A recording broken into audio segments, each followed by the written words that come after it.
அண்ணா வணக்கம் வணக்கம். வணக்கம் வணக்கம்ண்ணா. நலமா இருக்கீங்களா? நல்லா இருக்கேங்கண்ணா, நீங்க எப்படி இருக்கீங்க?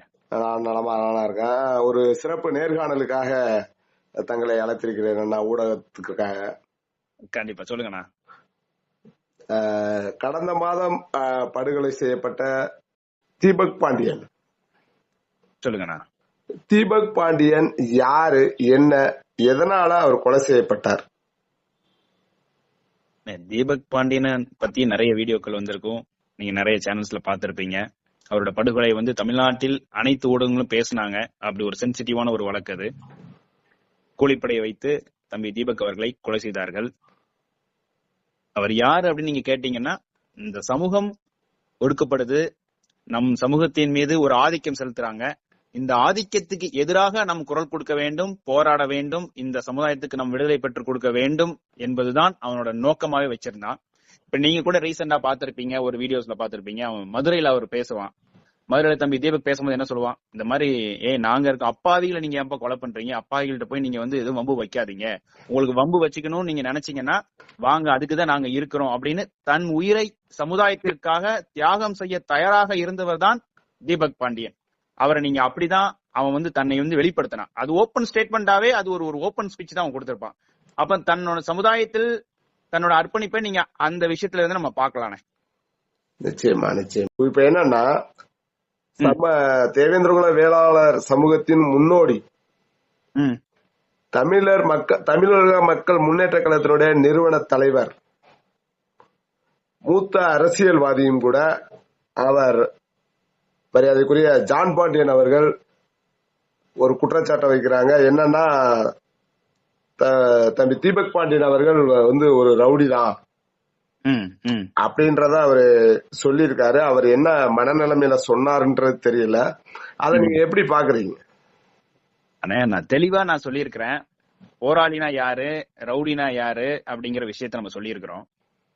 இந்த சமூகத்தில் இந்த சமூக கட்டமைப்புன்னு ஒண்ணு இருக்கு. இந்த சமூக கட்டமைப்புல இப்படிதான் மக்கள் வாழ வேண்டும் என்பதுதான் இந்த சமூக கட்டமைப்பு. அப்போ எல்லாருக்கும் அந்த இடத்துல ஒரு சமநிலையான ஒரு நியாயம் வேணும், ஒரு நீதி வேணும். அந்த நீதி ஒரு குறிப்பிட்ட சமுதாயத்துக்கு இல்ல அப்படிங்கிற ஒரு போராட்டத்தை எடுத்து போராடுறவன் தான் போராளி. தீபக் அப்படிதான் போராடுறான்.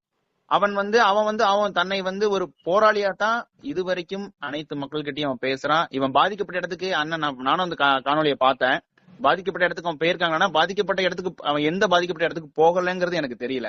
அவன் வெளியே இருந்திருக்கான் அப்படின்னா, அதாவது சிறையில இல்ல, அவன் வெளியே இருக்கிறான் அப்படின்னா, கண்டிப்பா நம்ம மக்கள் எங்கெல்லாம் பாதிப்படைறாங்களோ எல்லா இடத்துக்கும் அவன் போய் அப்பியரன்ஸ் கொடுத்திருக்கான். நீங்க எல்லாமே அதுல ப்ரூஃப் இருக்குதானே சரி. எங்க போயிருக்காருன்னு அப்படி கேட்கிற கேள்விக்கு அவன் எல்லா இடத்துக்குமே போயிருக்க, பாதிக்கப்பட்ட மக்களோட எல்லாத்தையும் அவன் போய் நேர்ல சந்திச்சிருக்கான். அப்ப நேர்ல சந்திக்கல அப்படின்னா சரி ஓகே, இவர் களத்துக்கு போகல அப்படின்னா, ஏதாவது ஒரு ரவுடி இப்படி போய் நேருக்கு போவாங்களானே சொல்லுங்க? ஏதாவது ரவுடி பாதிக்கப்பட்ட மக்கள் வீட்டுக்கு போய் எதுவும் பேசுவாங்களா?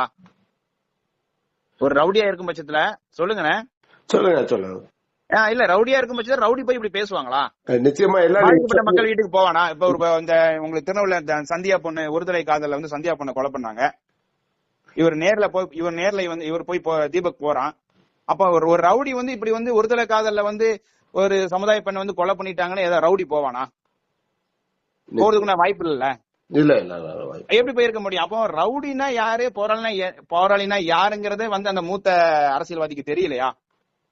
அப்ப இவ்வளவு வருஷமா அவர் அரசியல் செய்தது போராளினா யாரும், அதாவது ரவுடினா யாருங்கிற வித்தியாசம் தெரியாம தான் அவர் அரசியல் செஞ்சாரா?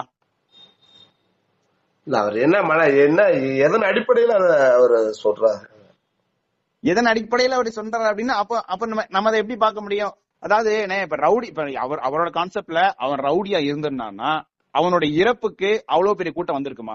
ஒரு ரவுடிக்கு அவ்வளவு பெரிய கூட்டம் வருமா? அவர் என்ன மக்களின் போராளிக்கு அவ்வளவு பெரிய கூட்டம் வருமா, இல்ல ரவுடிக்கு கூட்டம் வருமா? நீங்களே சொல்லுங்க ஐயா. அவர் என்ன கேக்குறாருன்னா, மரியாதைக்குரிய ஜான் பாண்டியன் அவர்கள் என்ன கேக்குறாருன்னா, ப்ரூஃப் என்ன இருக்கு, அவர் போராளி தான் அப்படின்றதுக்கு ப்ரூஃப் என்ன இருக்கு?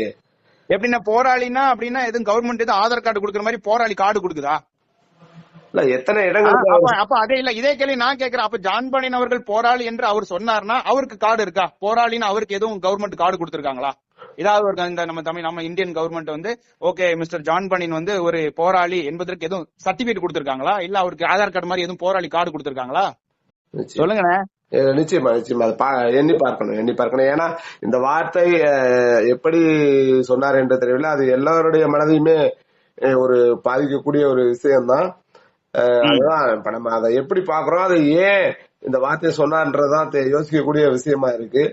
ஆனா சட்டம் அனைவருக்கும் சமம்.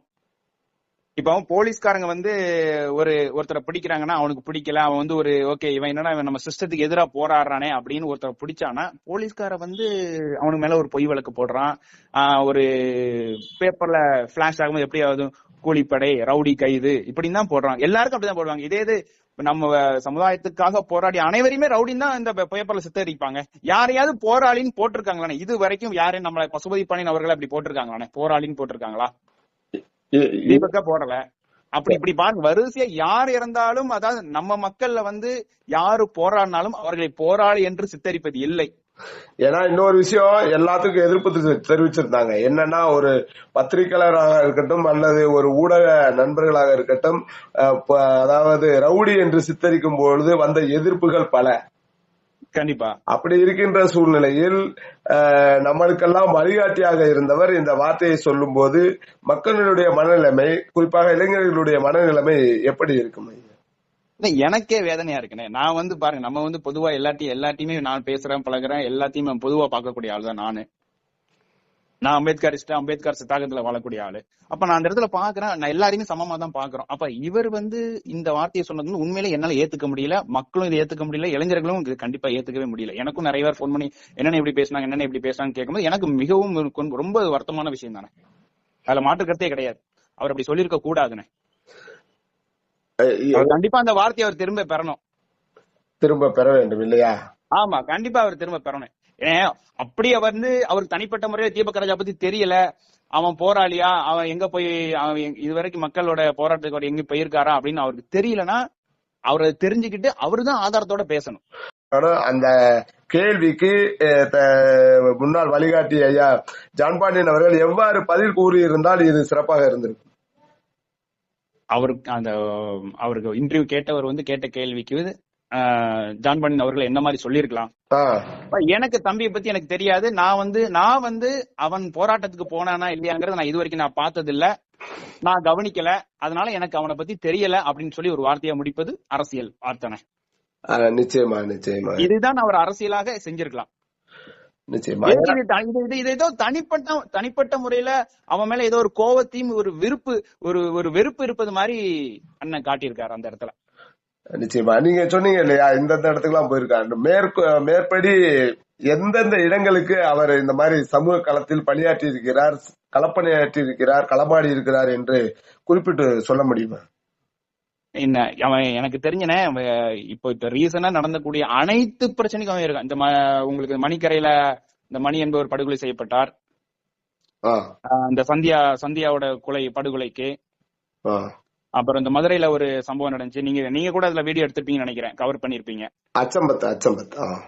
அந்த இடத்துக்கு. அப்போ எனக்கு தெரிஞ்ச இப்படி இன்னும் நிறைய விஷயங்கள் இருக்கு. நான் அது இன்னும் கேதர் பண்ணி நான் நிறைய விஷயங்களை எழுதி வச்சிருக்கிறேன். நம்ம அதை பார்த்துட்டு தான் நம்ம சொல்ல முடியும். அந்த மாதிரி நிறைய எனக்கு தெரிஞ்சனே. அவன் வெளியே இருந்தான் அப்படின்னா, அவன் வெளியே இருக்கும் போது ஏதாவது பிரச்சனை நடந்துச்சு, நம்ம சமுதாய மக்களுக்கு நடந்துச்சுன்னா கண்டிப்பா அந்த இடத்துல இவனோட அப்பியரன்ஸ் இருக்கும். இவனோட அப்பியரன்ஸ கண்டிப்பா அந்த இடத்துல அவன் கொடுப்பான். இவன் போய் கண்டிப்பா இவனோட கண்டனத்தையும் அவன் பதிவு பண்ணுவான். ஏனே தொடர்ந்து இப்படி நடந்துட்டு இருக்கு. எனக்கு அவன் போன் பண்ணி கேட்கும் போது, ஏன்னா ஏன்னா இப்படி நமக்கு தொடர்ந்து நம்ம சமுதாய மக்கள் இப்படி ஏன் இப்படி கஷ்டப்படுத்திட்டே இருக்கிறாங்க, அப்ப இதுக்கு எப்பதான் தீர்வு கிடைக்கணும் அப்படின்னு சொல்லி நிறைய விஷயங்கள் நாங்க பேசியிருக்கிறோம். மற்றபடி அவரு என்ன கேட்கிறாருன்னா, எத்தனை பேருக்கு அவர் வழிகாட்டியாக இருந்தார், எந்தெந்த இடத்துல எல்லாம் வழிகாட்டியாக பேசியிருக்கிறார், ஒரு வழிகாட்டியாக பேசியிருக்கிறார் என்று அவர் கேட்கிறார். அந்த ஊடகவியலாளர் கேட்கிறார், அவர் வழிகாட்டியாக இருந்திருக்கிறார் என்று. ஆனால் அவர் அண்ணன் என்ன சொல்கிறார், எத்தனை ஊர்களில் அவர் வழிகாட்டி இருக்கிறார் என்று நிரூபியுங்கள் அப்படின்றார். அதை நீங்க எப்படி பாக்குறீங்க? எத்தனை ஊர்ல வழிகாட்டி இருக்காங்கன்னா, இவனைதான் தீபக்க தான் ஊருக்குள்ளேயே வரக்கூடாது, இந்த இடத்துக்கு நீ போக கூடாதுன்னு சொல்லிட்டு காவல்துறை தான் பயங்கரமான அடக்குமுறை வச்சிருக்காங்களே. இவன் அந்த அடக்குமுறையை தாண்டி தானே மக்கள் பாதிப்படையும் போது, இந்த அடக்குமுறையை தாண்டி தானே இவன் அந்த இடத்துக்கும் போறான். பாதிப்படையும் போது பாதிப்படைஞ்ச மக்களை போய் பாக்குறதே ஒரு பயங்கரமான ஒரு விஷயத்துல தான் போறான். ஒரு போலீஸோட அடக்குமுறையை தாண்டி தான், போலீஸ் கிட்ட பேசிதான் ஒவ்வொரு முறையும் இவனை தடுத்துருவாங்க. இவன் பேசி சண்டை போட்டுதான் ஒவ்வொரு இடத்துக்குமே உள்ள நுழையிறாங்க. அப்படி இருக்கும்போது நார்மலா இவன் எப்படி ஒரு ஊர்ல போய் பேச முடியும் சொல்லுங்க? அதுக்கு உண்டான வாய்ப்புகள் இருக்கா? சூழ்நிலை அமைஞ்சிருச்சா? ஒரு ஊர்லயும் போய் பேசணும் அப்படின்னா அவன் தயாரா தான் இருந்தான். அதுக்குண்டான வேலைகள் அனைத்து நடந்துகிட்டு தான் இருந்துச்சு. இவன் போய் பேசுறதுக்கு போலீஸும் விடணும் நானே. காவல்துறையோட அடக்குமுறை தான் ஜாஸ்தியா இருக்குதே. அப்புறம் எப்படி அந்த அந்த விஷயத்த நம்ம வந்து இருந்தாலும் இளைஞர்கள் மத்தியில வந்து அவன் பேசிக்கிட்டே தான் இருந்தான். அவன் யாரை சந்திச்சாலும் இந்த மாதிரி யாரும் குடிக்காதீங்க, தம் அடிக்காதீங்க, எல்லாரும் படிங்க, ஸ்போர்ட்ஸ்ல கொஞ்சம் நல்லா எல்லாரும் முன்னாடி வாங்க அப்படிங்கிற விஷயத்தை தான் தீபக் தொடர்ந்து பதிவு பண்ணிட்டு தான் இருக்கிறான். ஏன்னா நேர்ல போய் தான் பேசணும், ஊருக்கு போய் பேசணுங்கிறதெல்லாம் கிடையாது. இன்னைக்கு மீடியா உங்களுக்கு வந்து ஒரு பெரிய ஒரு சப்போர்ட்டிவா இருக்கு. நிச்சயமா நீங்க ஒரு விஷயத்தை ஒரு மக்கள் கிட்ட எப்படி கொண்டு போய் சேர்க்கறீங்க தான் இருக்கு. நீங்க நேர்ல தான் போய் சேர்க்கணும்லாம் கிடையாது. நீங்க எப்படினாலும் கொண்டு போய் நீ கொண்டு சேர்க்கறீங்களா இல்லையா, உங்கள் கருத்துக்களை உங்களோட போராட்டங்களை மக்கள்கிட்ட கொண்டு சேர்க்கறீங்களா தான் மேட்ரு. அந்த விஷயத்த தீபக் வந்து அருமையா செஞ்சிட்டு இருந்தாரு, நல்லதான் பண்ணிட்டு இருந்தானே. இப்ப தற்பொழுது ஐயா ஜான் பாண்டியன் அவர்கள் பேசி இருப்பது அவருடைய அரசியலுக்கு பின்னடைவா இருக்குமா? அண்ணனோட அரசியல், அண்ணன் என்ன அரசியல் பண்றான்னு எனக்கே தெரியலண்ணே. நானும் வந்து பாத்தீங்கன்னா எல்லா அரசியல்வாதிகளும் பாத்துட்டு தான் இருக்கிறேன். அண்ணனோட அரசியல் கண்டிப்பா இதுல பின்னடைவு ஆகும் என்பதில் எந்த மாற்று கருத்தும் இல்ல. சமுதாய இளைஞர்கள் கண்டிப்பான முறையில இதை யாருமே ஏத்துக்க மாட்டாங்க. இந்த விஷயத்த அண்ணன் ஜான் பாண்டியன் அவர்கள் இப்படி பேசியதை வந்து நம்ம சமுதாய இளைஞர்களோ சமுதாய மக்களோ ஏத்துக்க மாட்டாங்க. இது கண்டிப்பா அவருக்கு ஒரு பின்னடைவா போறதுக்கு அதிகமான வாய்ப்புகள் இருக்கு. நிச்சயமா. ஏன்னா நம்மளோட இயக்கம் எல்லாமே நம்மளுடைய மூத்த தலைவர்கள் ஒரு எம்எல்ஏவோ அல்லது எம்பியாவோ வர வேண்டும் என்பது நம்மளுடைய எண்ணம். அவ்வாறு இருக்கின்ற சூழ்நிலையில் இதனை நம்ம எப்படி எடுத்துக்கலாம்? இல்ல அதான் இப்படி நம்மளே நமக்குள்ள விட்டு கொடுக்கற மாதிரி தான் நான் பாக்குறேனே. நம்மளே நம்ம மக்களை நம்மளே நம்மளோட சொந்தங்களை வந்து விட்டு கொடுப்பதா தான் நம்ம பாக்குறோம். உங்களுக்கு ஒருத்தர் பிடிக்கலையா, ஓகே நீங்க நம்ம பேசக்கூடாது, அவ்வளவுதானே. அதுதான் வந்து அரசியல் நாகரிகம். நிச்சயமா. ஒருத்தர் பிடிக்கலையா, உங்க தனிப்பட்ட முறையில ஒருத்தர் பிடிக்கல, ரைட், ஓகே பேசக்கூடாது. இப்போ அவர் தப்பு செஞ்சிருக்காரு அப்படின்னா அந்த தப்பை கண்டிப்பா சுட்டி காட்டலாம் தப்பு கிடையாது. ஆனா அந்த இடத்துல உண்மை இருக்கணும். இதற்கு முன்னாடி பாத்தீங்கன்னா தீபக் அவர்களுடைய சகோதரியும் ஒரு குற்றச்சாட்டை வைத்திருந்தார். அந்த குற்றச்சாட்டையும் நம்ம எப்படி எடுத்துக்கலாம்?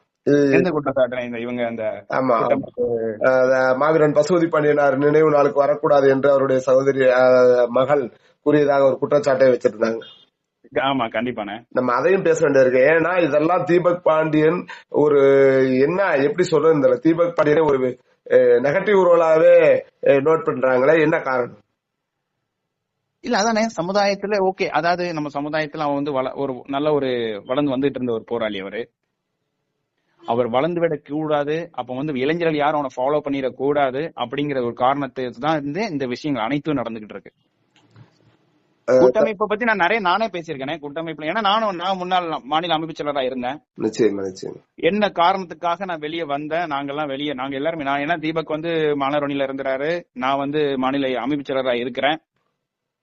அப்ப அந்த இடத்துல வந்து நான் எதுக்காக வெளியே வாரங்கிறதையும் நான் வந்து பதிவு பண்ணியிருக்கிறேன்.